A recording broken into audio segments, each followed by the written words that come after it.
سلام، امیدوارم جور و صحتمند و سرحال باشید و پلیلیست شارت ویدیوز هست. این ششمین درس از این پلیلیست می باشد.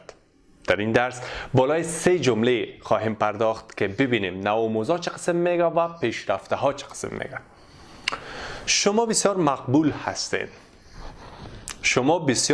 هستید. از این همه ایتان میگه که در انگلیسی میشه You are so beautiful. You are so beautiful.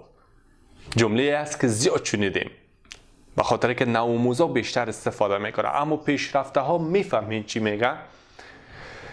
You are drop dead gorgeous. You are drop dead gorgeous. مرا تنها بگذار. زیاد مشهور جمله است. میفهمین دیگه چی میگه در انگلیسی. Leave me alone. Leave me alone. پیشرفته ها چه قسم میگه این جمله را؟ Give me a break. Give me a break. یا روانتر Give me a break. Give me a break.